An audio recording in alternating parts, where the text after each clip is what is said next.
So Roe versus Wade is sort of the big thing with the abortion rights getting taken away in several states. The big thing in the news today, and it's really coming out of Mississippi, which is sort of ironic because the question is, should any sort of big federal ruling be coming out of Mississippi?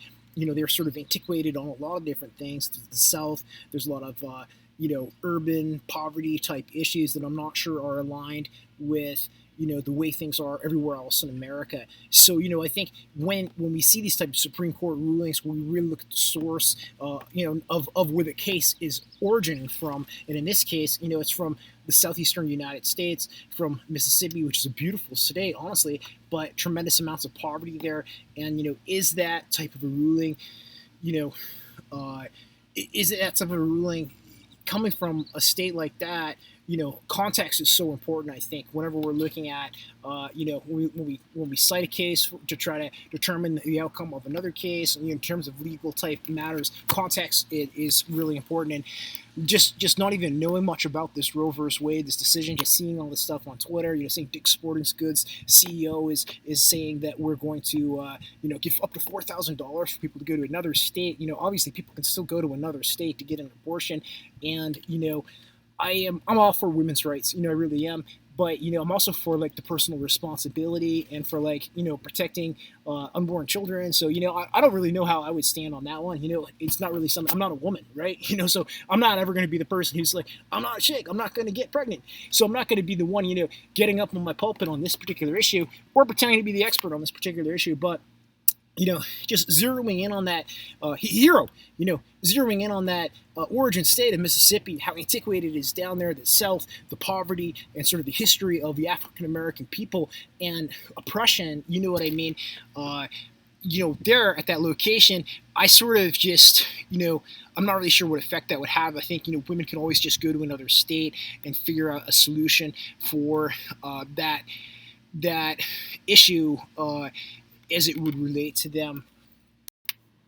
And just doing that little spiel about the Roe versus Wade thing, just because it's in the headline news.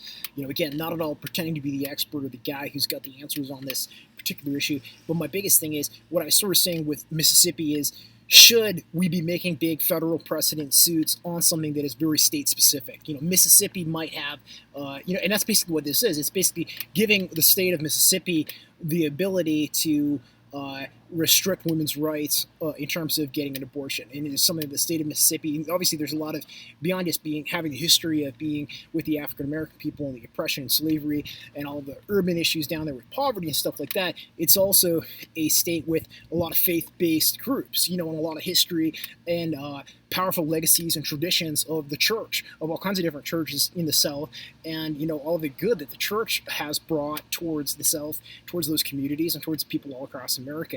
So there is that big element there too, in terms of, I think, influencing that. But again, I'm looking at that origin state of Mississippi when we're making these big federal decisions that potentially affect all kinds of other states, and it's with regard to a case originating out of a specific state in Mississippi, where there is sort of those different cultural aspects, where we have the history of the slavery, and we have this history and the tradition of the faith-based groups, history of slavery and oppression, and history and the tradition and legacy of all these great church groups, and and how those different forces sort of conflict. I'm not really sure that sort of Supreme Court decision should be really allowed to take effect and influence all of the other states, which is something we need to look at, I think, in the systems thinking perspective. Mississippi, like I said, Mississippi is a great place, but they got their own issues. You know what I'm saying? So Mississippi's got their own issues.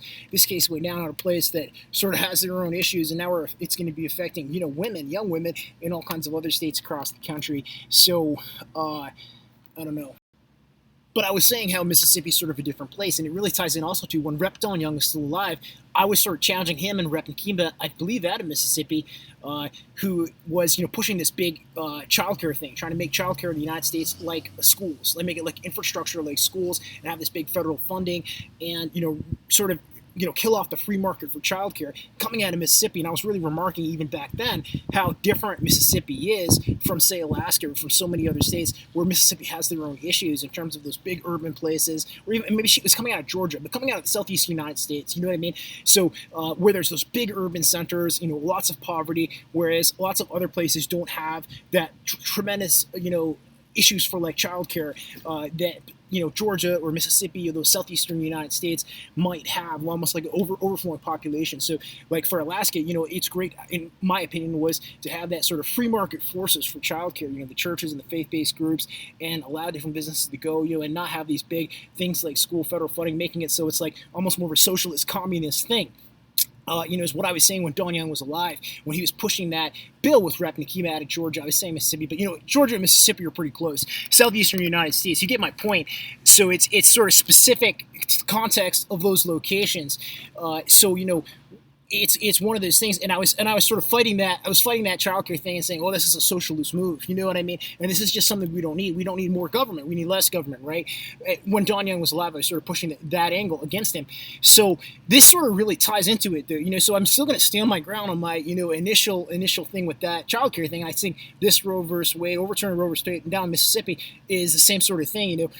The decisions that they're making in southeastern United States, in some ways, it's similar to the rest of the country. In other ways, it just simply is not. You know what I mean? So I'm not really sure.